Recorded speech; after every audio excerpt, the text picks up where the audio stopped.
नहीं नहीं, वो ऐसा क्यों करेगी? प्रशांत ने कियारा की सफाई में प्यारेलाल से कहा। उस दिन तो बल्कि वो मुझे। प्रशांत बोलते बोलते अटक गया। उसको याद आ गया कि कियारा उसको अपने घर के अंदर ले जाना चाहती थी। प्यारेलाल ने प्रशांत को सोचते हुए देखा और फिर पूछा, क्यों? वो ऐसा क्यों नहीं कर सकती? उसको छोड़ो। प्रशांत ने बात को टालने की कोशिश की। हाँ ठीक है, फिर मेरे दूसरे सवाल का जवाब दो। तुम्हें याद है ना, दादाजी ने तुमसे दुकान शाम के बाद खुली रखने के लिए मना किया था। फिर भी तुम बार बार दुकान शाम को खुली रखते हो। तुम्हारे दादाजी तुम्हें बहुत अच्छे से जानते थे। उन्हें पता था कि तुम उनकी बात को मानोगे नहीं। प्यारेलाल ने कहा। मुझे याद है कि दादाजी ने मुझे एक बार यह हिदायत दी थी, लेकिन शाम के टाइम दुकान क्यों खुली नहीं रखनी उसके बारे में कुछ नहीं बताया था। वो मुझे आगाह तो करना चाहते थे, मगर वो ये भी जानते थे कि मैं दुकान खोलूंगा और हर चीज की छानबीन भी करूंगा। प्रशांत ने विस्की का एक घूंट लेते हुए कहा। तुम कब से शराब पीने लगे? प्यारेलाल ने प्रशांत से पूछा। बस समझ लो अभी से, प्रशांत ने जवाब दिया। तुम्हारे दादाजी ने तुमसे इस कुएं के बारे में कभी कुछ नहीं कहा था? प्यारेलाल ने पूछा। एक बार बचपन में कहा था, उसके बाद कभी कुछ नहीं, प्रशांत बोला। जितना मैं तुम्हारे दादाजी को जानता हूं, वो तुमसे बहुत प्यार करते थे, लेकिन वो ये भी जानते थे कि जिस चीज के लिए वो तुम्हें मना करेंगे वो चीज तुम सबसे पहले करोगे, और शायद तुम इन सब बातों पर यकीन भी ना करते, लेकिन उन्होंने तुम्हें आगाह करने के लिए कुछ ना कुछ तो जरूर छोड़ा होगा। वैसे क्या तुमने इस दुकान की हर चीज को ध्यान से देखा है? प्यारेलाल ने कहा। यह सुनकर प्रशांत दुकान में घूमने लगा। हकीकत में दादाजी के मरने के बाद मैंने उस दुकान पर कभी ध्यान नहीं दिया, और बीते कुछ दिनों से मुझे इस दुकान पर ध्यान देने का समय भी नहीं मिल पा रहा है। अगर दादाजी ने कुछ भी रखा होगा तो वो कहां होगा? प्रशांत ने प्यारेलाल से पूछा। कोई ऐसी चीज जो तुम्हारे लिए बहुत खास हो, या ऐसी कोई जगह जो सिर्फ तुम्हें पता हो? प्यारेलाल ने दिमाग चलाते हुए बोला। प्रशांत इधर उधर देखने लगा, फिर उसको दुकान में पूजा का स्थान दिखा। पूजा घर एक ऐसी चीज है जहां दादाजी अक्सर लंबे टाइम तक बैठा करते थे। दुकान के काउंटर पर तो वो तभी जाते थे जब ग्राहक आता था। प्रशांत ने पूजा घर पर नजर डाली। यहां पर तो महादेव की फोटो और मूर्तियां रखी हैं, और ये बगल की अलमारी में अनगिनत किताबें जो दादाजी अक्सर पढ़ा करते थे, प्रशांत ने कहा। प्यारेलाल भी अब प्रशांत के पास आकर खड़ा हो गया। क्या ये तस्वीर भी हमेशा से पूजा घर में थी? प्यारेलाल ने अपनी उंगली से इशारा करते हुए प्रशांत से पूछा। प्रशांत ने तस्वीर को ध्यान से देखा। ये तो मेरी और दादाजी की फोटो है, प्रशांत ने कहा। मगर ये तो दीवार पर टंगी रहती थी। इसको दादाजी ने पूजा घर में कब और क्यों रखा? प्रशांत ने चौंकते हुए प्यारेलाल से पूछा।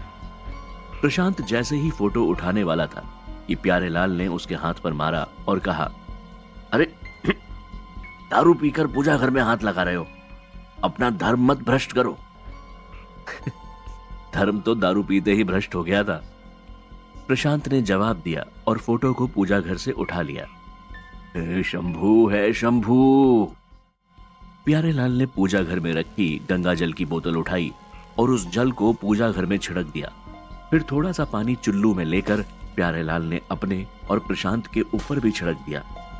प्रशांत ने प्यारेलाल के ढकोसलों को देखकर गहरी सांस ली और कुर्सी पर आकर बैठ गया। फिर वो उस फोटो को ध्यान से देखने लगा। प्रशांत ने फोटो को पलटा और फिर पीछे की तरफ देखा। तभी उसने कुछ नोटिस किया और बोला, ऐसा लगता है कि इस फ्रेम को किसी ने खोला था। प्रशांत ने प्यारेलाल को फ्रेम का स्क्रू दिखाते हुए बोला, यह स्क्रू पूरी तरह से बंद नहीं हुआ है। फिर प्रशांत ने फोटो फ्रेम को खोल दिया। अरे ये क्या है? प्यारेलाल ने चौंकते हुए पूछा। प्रशांत के हाथ में फोटो के साथ साथ एक चिट्ठी भी थी। लगता है दादाजी ने चिट्ठी लिखकर इस फोटो में छुपा दी थी, प्रशांत ने कहा। पढ़ो इसको, इसमें जरूर कुछ महत्वपूर्ण बात लिखी होगी, प्यारेलाल ने बोला। प्रशांत ने चिट्ठी को पढ़ना शुरू किया। मेरे प्यारे पोते प्रशांत, खुश रहो। अगर ये चिट्ठी तुम्हारे हाथ लगी है तो इसका मतलब तुम्हारी जिंदगी में कुछ महत्वपूर्ण घटनाएं होना शुरू हो गई हैं और तुमने अपनी दिल की ना मानकर अपने दिमाग से सोचना शुरू कर दिया है। मुझे पता है कि तुम पुलिस वालों को छानबीन करने की बहुत आदत रहती है और इसी उम्मीद से ये चिट्ठी मैं यहां रख रहा हूं। मुझे यकीन है कि तुम छानबीन करते हुए इस चिट्ठी तक एक ना एक दिन जरूर पहुंचोगे। मुझे ये भी पता है कि तुमने मेरी बात को नहीं माना होगा और दुकान को शाम होने के बाद भी खुला रखा होगा। शाम के बाद दुकान में सिर्फ अतृप्त आत्मा ही ग्राहक बनकर आती है और जब वो आत्माएं आना शुरू कर देती हैं तब कुएं का खून खौलने लगता है। हाँ, तुमने सही पढ़ा। उस कुएं में खून है जो हर अमावस्या को खौलने लगता है और एक बार अगर होरी जाग जाए तो बिना किसी मासूम की बलि लिए वो नहीं मानता है। प्रशांत अब चिट्ठी पढ़ते हुए रुका और प्यारेलाल को देखने लगा। तुम्हारे दादाजी ने मुझे उस मौत के कुएं और उसमें उबल रहे खून के बारे में बताया था। सच कहूं तो तुम्हारे दादाजी को भी शायद उस समय बहुत कुछ नहीं पता था। ये कुआं सदियों से पीढ़ी दर पीढ़ी चला आ रहा है। जब वो कुआं जाग जाता है तब वो किसी की बलि मांगता है और अगर वो बलि नहीं दो तो तुम्हारे किसी प्रियजन की जान चली जाती है और ये सिलसिला पता नहीं कब से चला आ रहा है। प्यारेलाल ने प्रशांत को बताया। तो आप कहना चाहते हो कि जिंदा रहने के लिए दादाजी ने भी मासूमों की बलि दी थी? ना ना, मैं इस बात को नहीं मानता, प्रशांत ने कहा। अपने प्रियजनों को बचाने के लिए उन्हें यह काम करना पड़ा था, प्यारेलाल ने कहा। और जहां तक मेरा अंदाजा है अब यह काम तुम भी कर रहे हो। प्रशांत ने अब एक गहरी सांस ली। उसने चिट्ठी आगे पढ़ना शुरू किया। मुझसे भी एक रात वही गलती हुई थी जो तुमसे हुई। मैंने भी पहले इन सब बातों पर विश्वास नहीं किया था। कुएं से निकले हुए उस काले साए ने मुझे एक खून की बोतल, एक यंत्र और एक मंत्र भी दिया था। उस यंत्र को मैंने दुकान के बाईं दीवार पर बना दिया था। जब मैंने बलि देने से इनकार कर दिया तब उसने मेरे एक प्रियजन की जान ले ली, मेरे बड़े भाई की। जिस रात मैंने बलि नहीं दी उस रात उसकी नदी में डूब जाने से मौत हो गई थी। मुझे पता था कि उसकी मौत का जिम्मेदार मैं हूं। मैं इस ग्लानि से निकल नहीं पा रहा था और मजबूरी में अपने प्रियजनों को बचाने के लिए मुझे एक के बाद एक बेगुनाहों की बलि देनी पड़ी। मगर मैं समस्या का समाधान ढूंढना चाहता था, इसलिए अगली अमावस्या से पहले मैं पुराने महादेव के मंदिर में जाकर मुख्य पुजारी से मिला। मैंने उनको पूरा किस्सा सुनाया। वो पुजारी मुझे पास के जंगल में लेकर गया। जंगल में एक गुफा थी जहां एक अघोरी रहता था। उस भभूत से ढके हुए अघोरी को पहली बार मैं देखकर घबरा गया था। दोनों ने मेरी मदद करने की ठानी। पुजारी और अघोरी को लेकर मैं अपने घर आ गया। अगले 3 दिन तक पुजारी और अघोरी दोनों उस मौत के कुएं के पास बैठे रहे। उन्होंने अनगिनत तरह की पूजाएं और हवन किया। मैं बस दुकान में बैठा रहा। 3 दिन बाद सिर्फ अघोरी दुकान के अंदर आया।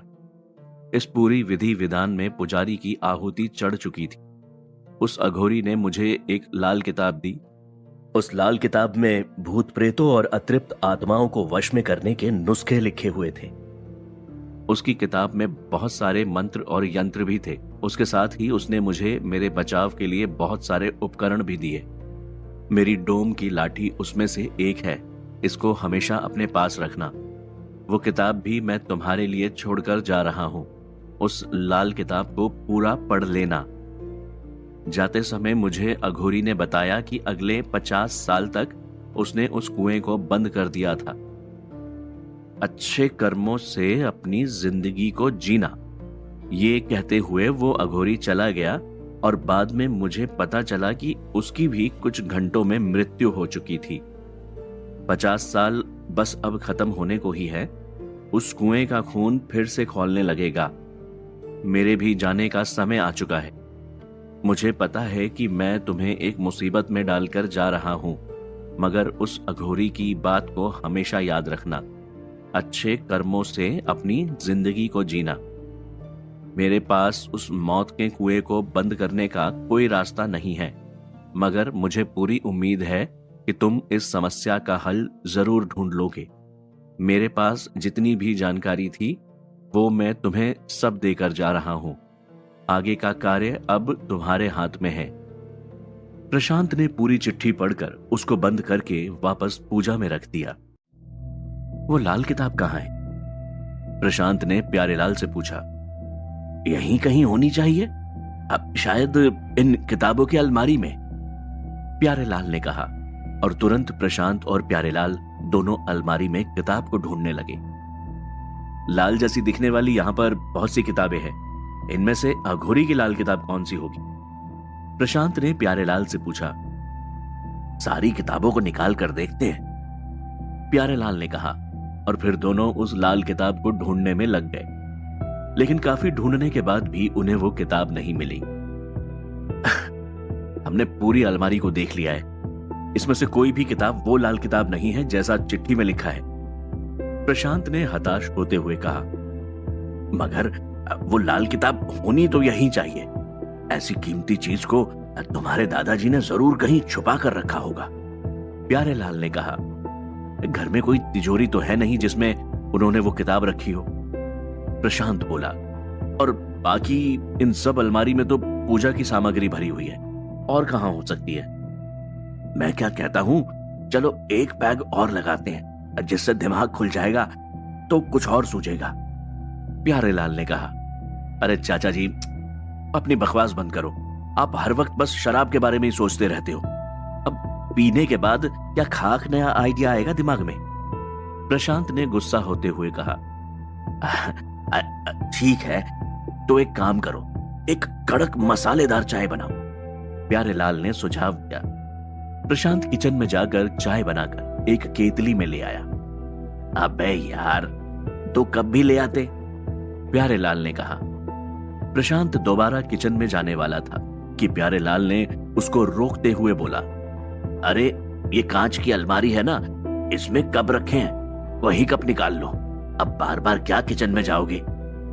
प्रशांत को भी प्यारेलाल का सुझाव सही लगा। उसने कांच की अलमारी को खोलकर कप निकाले। कप को उठाते ही एक पतली सी किताब वहां से जमीन पर गिरी। हाँ? ये क्या है? प्यारेलाल ने उस पतली सी बुक को उठाते हुए कहा। प्रशांत ने दोनों कप मेज पर रखे और बुक प्यारेलाल के हाथ से ले ली। उस पतली सी नोटबुक पर लाल रंग के कपड़े का कवर चढ़ा हुआ था। इस पर तो वही यंत्र बना हुआ है जो गाड़ी के अंदर बना था। लगता है ये वही अघोरी की लाल किताब है, प्रशांत ने किताब को खोलते हुए कहा। प्रशांत और प्यारेलाल किताब को बारीकी से देखने लगे। है तो ये इतनी पतली सी किताब, मगर इस किताब को पढ़ने में तो मेरी पूरी जिंदगी बीत जाएगी, प्रशांत ने कहा। हमारे पास इतना समय नहीं है। मैं इस किताब की फोटो खींचकर अपने फोन में रख लेता हूं, जरूरत पड़ने पर काम आएगी, प्रशांत ने कहा। मेरे हिसाब से तो तुम जितने दिन हो सके उतने दिन इस किताब पर ध्यान दो। इसके मंत्रों को अच्छे से याद कर लो और देखो कि कौन सी स्थिति में कौन सा मंत्र इस्तेमाल होता है, प्यारेलाल ने प्रशांत को सलाह दी। प्रशांत ने किताब को खोलकर पहला पन्ना पढ़ने की कोशिश की, लेकिन तभी उसे अचानक ही नींद आने लगी। अरे क्या हुआ, प्यारेलाल ने कहा।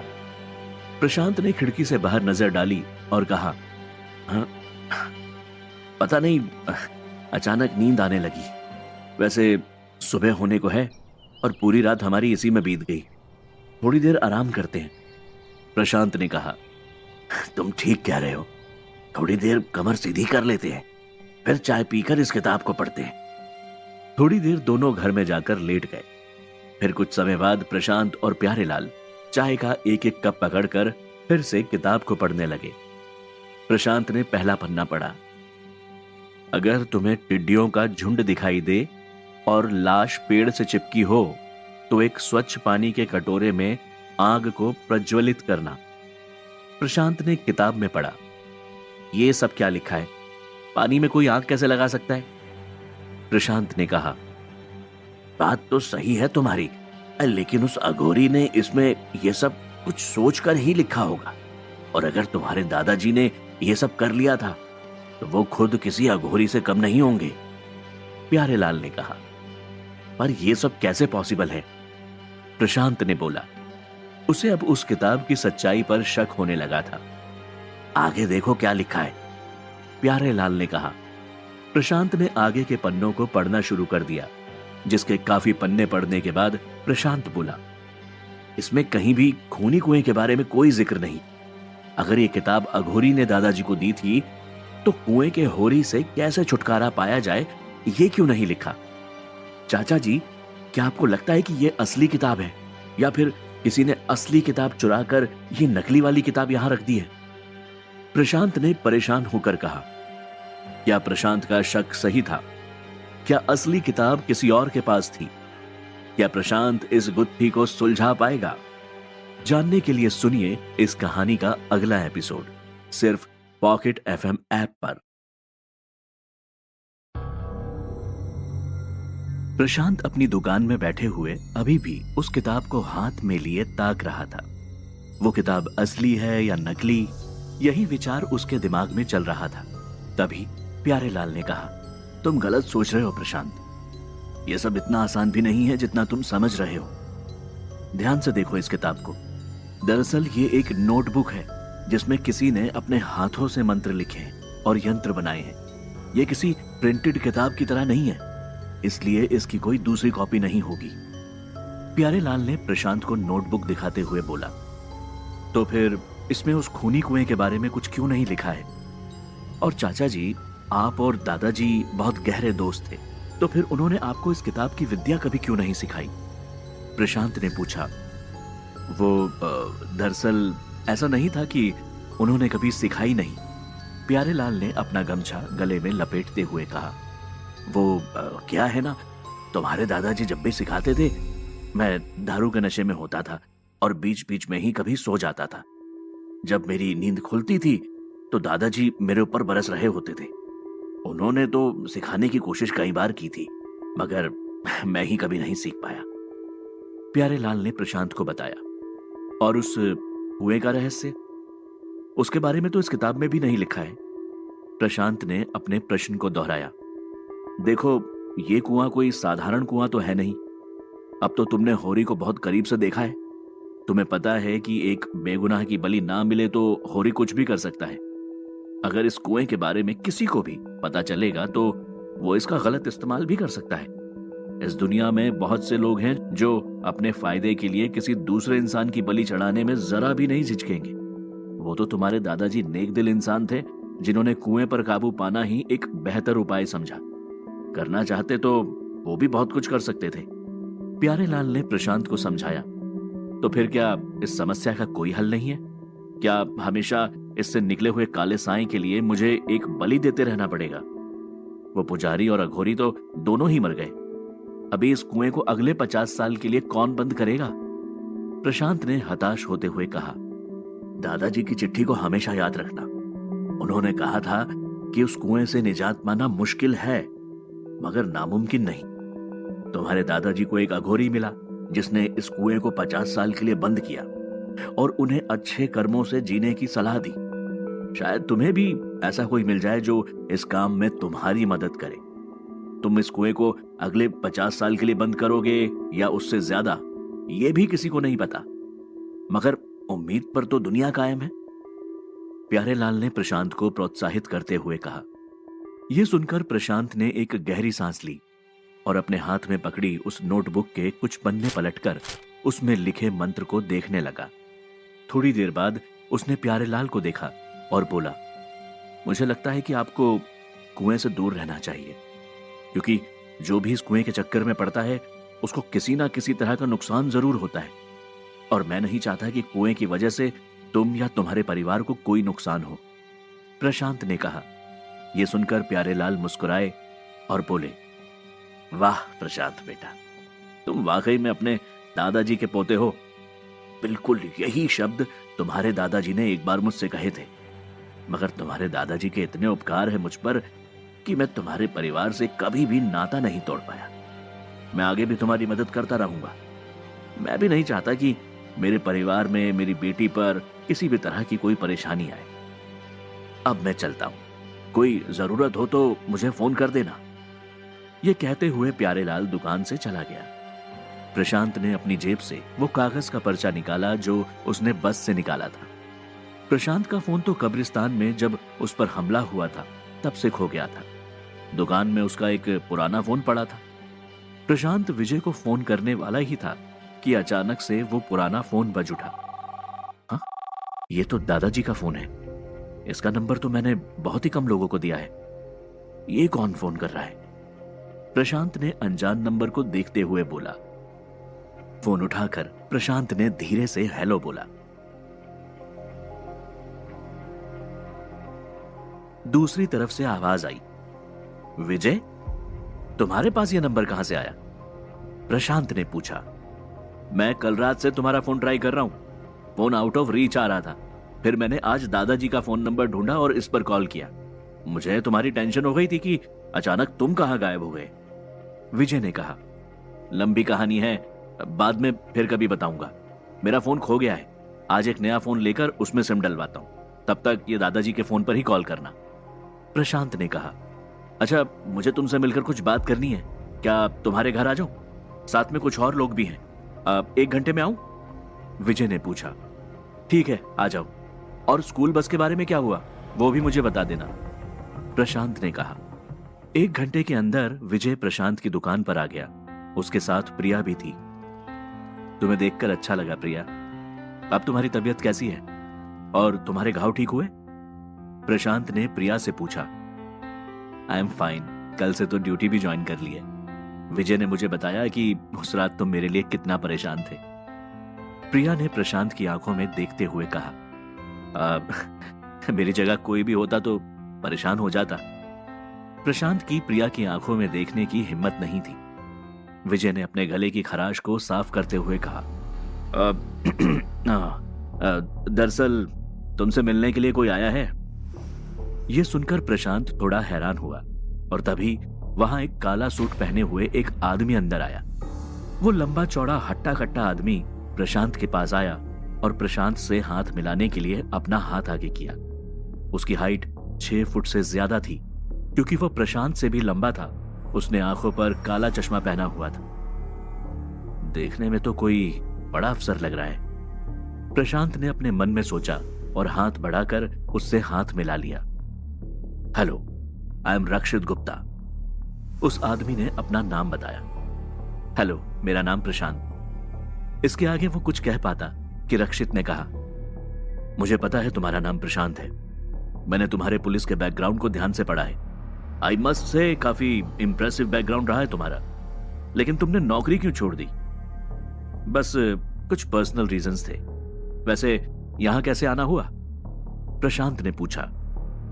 रक्षित एक स्पेशल इन्वेस्टिगेशन टीम को हैंडल करते हैं और ये तुमसे उसी के बारे में बात करने आए हैं। विजय ने प्रशांत को बताया। Special investigation? किस तरह की स्पेशल इन्वेस्टिगेशन करते हो तुम? प्रशांत ने रक्षित से पूछा। कुछ सालों पहले मैंने एक टीम बनाई थी। मेरी टीम पुलिस के उन केसेस का निरीक्षण करती थी जिसमें कुछ अननेचुरल इवेंट्स हुई हो, ऐसी घटनाएं जिसे आम आदमी भूत प्रेत या तंत्र मानता हो। हाल ही में मेरी टीम के बाकी सारे लोग टीम छोड़कर चले गए। तुम्हारा स्कूल बस वाला केस देखकर मुझे फिर से उम्मीद जग गई। इस केस में बहुत सी ऐसी घटनाएं हैं जिनका कोई भी सीधा और साधारण जवाब नहीं है। इसलिए मैं चाहता हूं कि तुम स्पेशल इन्वेस्टिगेशन टीम के टीम लीडर बन जाओ। रक्षित ने कहा। Team leader? और वो भी मैं तो अभी पुलिस फोर्स में भी नहीं हूं। फिर तुम मुझे अपनी टीम में क्यों लेना चाहते हो? प्रशांत ने कहा, क्योंकि तुम चीजों को एक अलग नजरिए से देखते हो। अगर तुमने इस केस को अलग नजरिए से नहीं देखा होता तो ये केस कब का बंद हो चुका होता और अभी भी उस बस की गुत्थी हम नहीं सुलझा पा रहे। जरूर इसमें कुछ तो रहस्य है जो अभी तक किसी को नहीं पता। जिस तरह से तुमने इस केस की छानबीन की, उससे मुझे पूरा यकीन हो गया कि तुम ही इस स्पेशल टीम को लीड कर सकते हो। रक्षित ने कहा। मुझे लगता है रक्षित सही कह रहा है। विजय ने प्रशांत से कहा, स्पेशल इन्वेस्टिगेशन टीम के सदस्य होने से तुम्हें पुलिस में दोबारा नहीं भर्ती होना पड़ेगा, इसलिए तुम अपने तरीके से काम कर सकते हो। विजय ने कहा, इस टीम की फंडिंग भी प्रॉपर तरीके से हुई है, इसलिए तुम्हें हर महीने फिक्स सैलरी भी मिलेगी। रक्षित ने प्रशांत से कहा, आई थिंक तुम्हें हाँ कह देना चाहिए। प्रिया ने कहा, सैलरी से तुम्हें भी फायदा होगा। प्रिया ने उस जर्जर दुकान की तरफ देखते हुए कहा।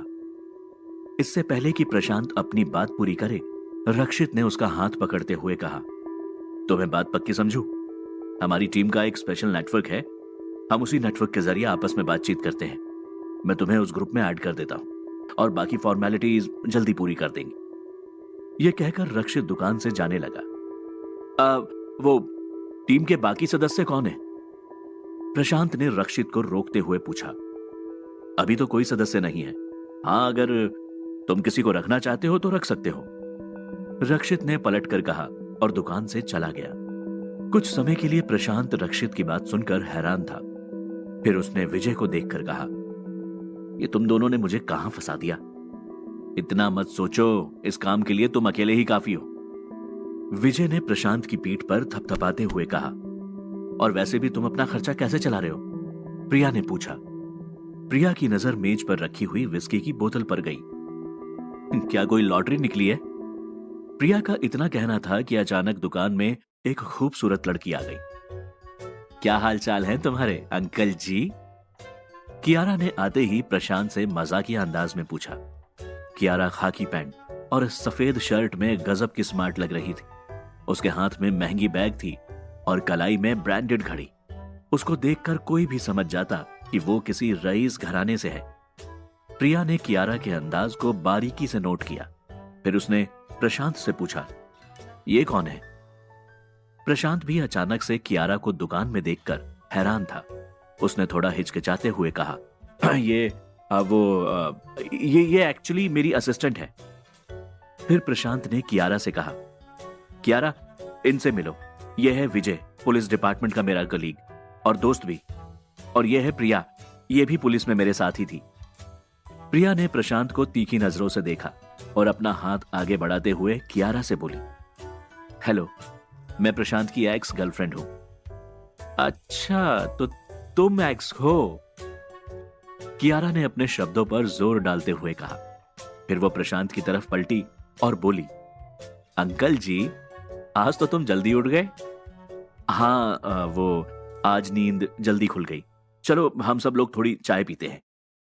प्रशांत चाय बनाने के लिए जा ही रहा था कि कियारा ने उसका हाथ पकड़कर रोक लिया। ये प्रिया को अच्छा नहीं लगा और वो कियारा को घूरने लगी। तुम यहीं पर बैठो अपने पुराने दोस्तों के साथ, मैं चाय बनाती हूं, कियारा ने कहा। कियारा वहां खड़े होकर चाय बना रही थी कि प्रिया ने उससे पूछा, देखने में तो तुम बहुत रईस घर की लगती हो, फिर प्रशांत से तुम्हारी दोस्ती कैसे हुई? प्रशांत तुम्हारी तरह रईस नहीं है, उसके पास इस जर्जर दुकान और छोटे से घर के अलावा और कुछ भी नहीं है। लगता है तुम्हें कुछ गलतफहमी हुई है। मैं भी एक साधारण घर से ही हूं, और वैसे मैं दोस्ती लोगों का घर और पैसे देखकर नहीं करती हूं। कियारा ने प्रिया को पलटकर जवाब दिया। इस छोटी मुलाकात में ही प्रिया को कियारा से जलन होने लगी थी। इससे पहले वो कुछ बोल पाती कि प्रिया का फोन रिंग हुआ। हाँ, मैं आती हूं अभी, तुम 2 मिनट रुको, मैं थाने वापस आती हूं, प्रिया ने कहकर फोन काट दिया। प्रिया ने तीखी निगाहों से कियारा को देखा और प्रशांत से बोली, अभी मेरा थाने जाना जरूरी है, मैं तुमसे रात में आकर बात करती हूं। यह सुनकर प्रशांत चौंक गया और उसने प्रिया से पूछा, रात में क्यों मिलना चाहती हो? लेकिन प्रिया बिना कुछ कहे ही विजय के साथ वहां से चली गई। तो ये थी तुम्हारी एक्स गर्लफ्रेंड। लगता है अभी भी वो तुम्हें पसंद करती है, मगर मुझे वो बिल्कुल भी पसंद नहीं करती। कियारा ने प्रशांत के कंधे पर हाथ रखते हुए बोला। नहीं, ऐसी बात नहीं है। प्रशांत कुर्सी पर बैठते हुए बोला, प्रिया और मेरा तो बहुत पहले ही ब्रेकअप हो चुका था। हमारे बीच अक्सर झगड़े हुआ करते थे। फिर हमने एक दिन तय किया कि हम सिर्फ दोस्त की तरह एक दूसरे से मिलेंगे। एक दिन तो वो मेरे पीछे बंदूक लेकर भी दौड़ रही थी। मुझे समझ में आ गया था कि हम एक दूसरे से जितना दूर रहेंगे उतना ही हमारे लिए बेहतर रहेगा। प्रशांत ने कहा, अरे वाह, तुम्हारी जिंदगी तो बहुत ही एक्साइटिंग है। मुझे इसके बारे में और बताओ। कियारा ने अपने बैग से वाइन की बोतल निकालते हुए कहा। ये तुम अपने साथ क्यों लेकर आई हो? प्रशांत ने पूछा। वो क्योंकि आज मेरा मूड बहुत खराब है और आज मैं अपने आप को नशे में डुबा देना चाहती हूं। कियारा ने वाइन की बोतल खोली और बिना गिलास के ही बोतल से ही वाइन पीने लगी। क्या हुआ था कियारा के साथ? प्रिया रात में प्रशांत से क्यों मिलना चाहती थी? स्पेशल इन्वेस्टिगेशन टीम ज्वाइन करके प्रशांत कोई गलती तो नहीं कर रहा था? जानने के लिए